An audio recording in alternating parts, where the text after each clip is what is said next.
On the 1st of September 2023, 14-year-old Harris Wallabar took part in a social media challenge which involved eating a single potato chip. The rules were simple.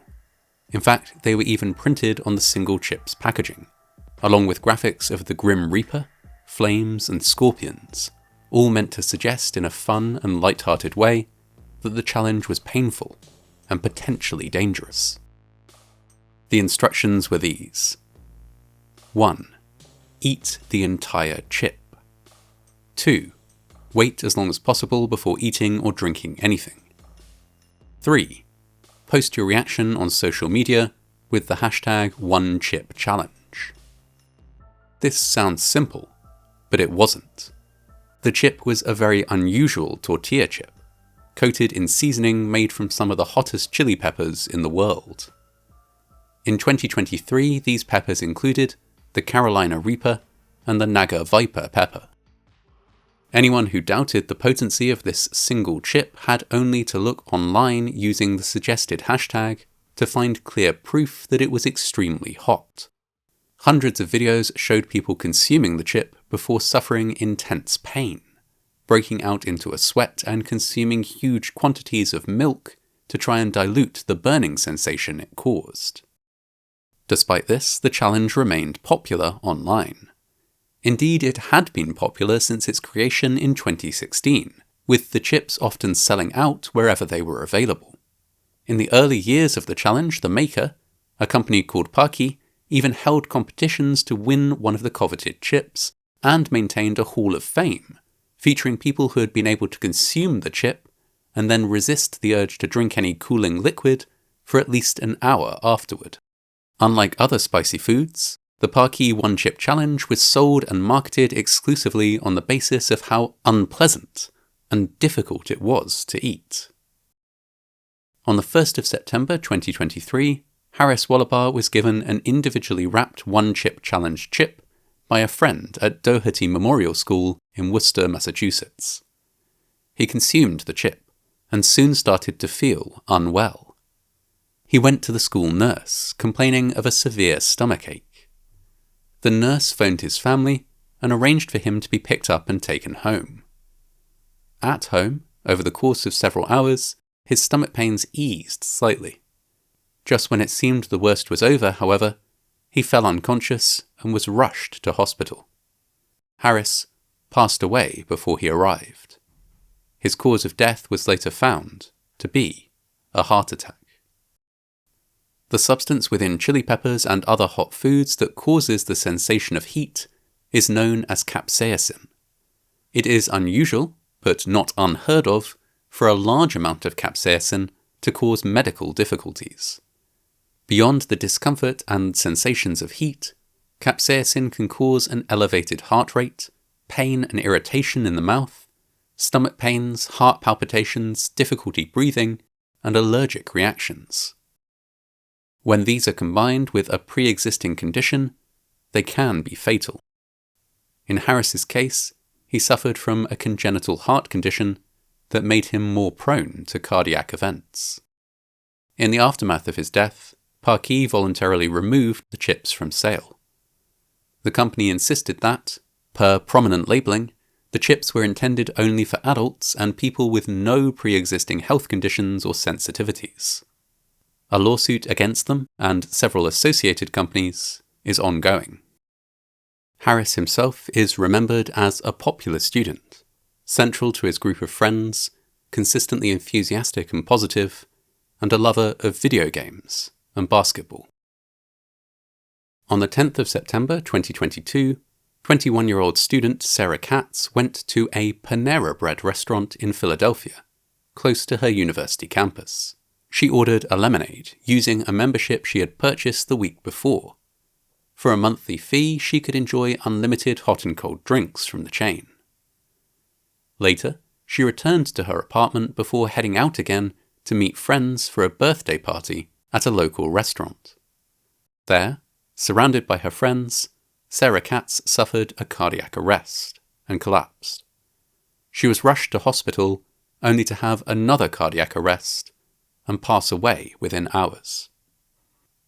It took several months before her family were able to ascertain the exact cause of her death, and when they did, they were surprised to find that it was in part due to the lemonade she had consumed on the morning of the day of her passing. The drink was a so-called charged lemonade, an innocuous-looking fruit drink that was unique to Panera Bread. It was presented in a self-serve dispenser alongside other, non-caffeinated lemonades. Small text on the dispenser noted that it was clean and plant-based, and likened its caffeine content to coffee. Customers could enjoy unlimited refills, and there was no visible distinction between it and regular lemonade. But this drink was not regular lemonade. In fact, a standard serving of this drink contained as much caffeine as 2 cans of energy drink combined, far more than a single serving of coffee. Indeed, 1 full cup of charged lemonade was roughly equivalent to 6 shots of espresso. A serving contained around 390 milligrams of caffeine, a large amount given that the recommended daily maximum set by the US Food and Drug Administration is 400 milligrams. Caffeine has no particular taste and takes some time to have any effect. A Panera Bread customer could therefore easily consume an entire charged lemonade before realizing just how strong it was. In most people, drinking an entire charged lemonade would cause a jittery sensation and perhaps a sleepless night. But Sarah had a condition known as long QT syndrome.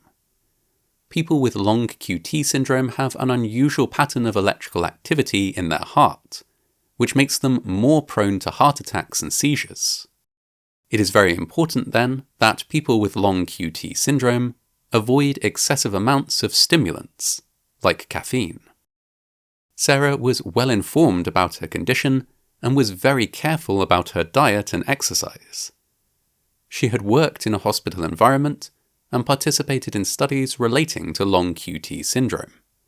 She was thus able to manage her condition very effectively by taking medication, regulating her exercise, and avoiding certain foods, most notably energy drinks or large, strong coffees. In this case, however, she did not avoid the charged lemonade offered by Panera Bread, and its high caffeine content may have contributed to her death. A lawsuit filed by her family argued that Sarah could not possibly have known the caffeine content of the lemonade, and indeed that no reasonable person would expect a lemonade, even a caffeinated lemonade, to be more caffeinated than an energy drink. Eventually, Panera Bread settled the lawsuit out of court on undisclosed terms. The company continued to sell charged lemonade for some time, albeit with a prominent warning on display alongside. Eventually, they phased out the beverages altogether. Sarah is remembered by all who knew her for her kind and generous spirit, and her lifelong work teaching first aid and raising awareness of the importance of CPR and emergency defibrillator training.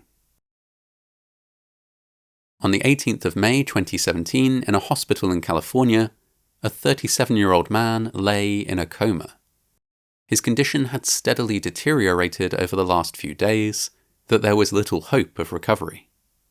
With his family's agreement, life support was removed and the man passed away peacefully, surrounded by his loved ones. The man was Martin Galindo, a father of 2 who had been generally healthy up until just a few weeks prior. Now, he and 9 others were hospitalized with life-threatening partial paralysis.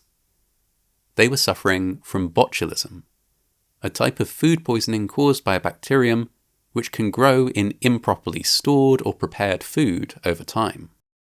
This outbreak of botulism had struck the small city of Walnut Grove in California. Given the relatively small population, investigators were quickly able to trace the source of the outbreak to a local gas station, and then to a single appliance within this gas station, a Nacho cheese dispenser loaded with semi-liquid, jalapeno-flavoured cheese. Every single person now stricken with botulism had eaten cheese from this machine.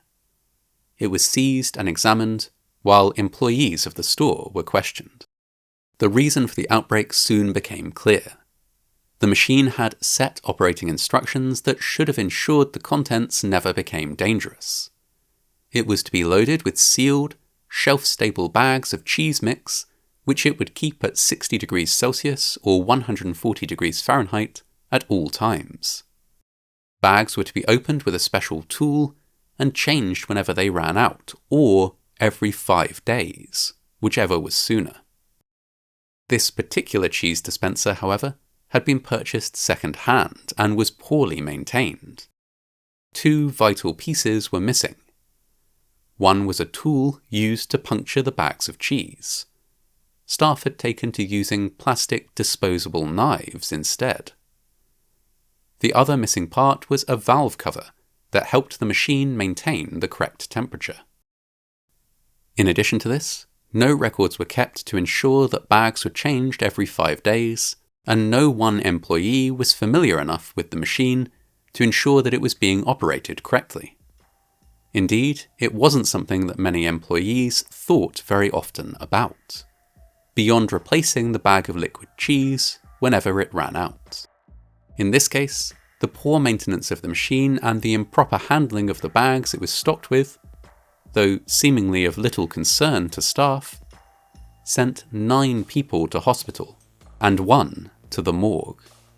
The proper handling of this seemingly unimportant snack was life-changing to one father and his family, friends, and children.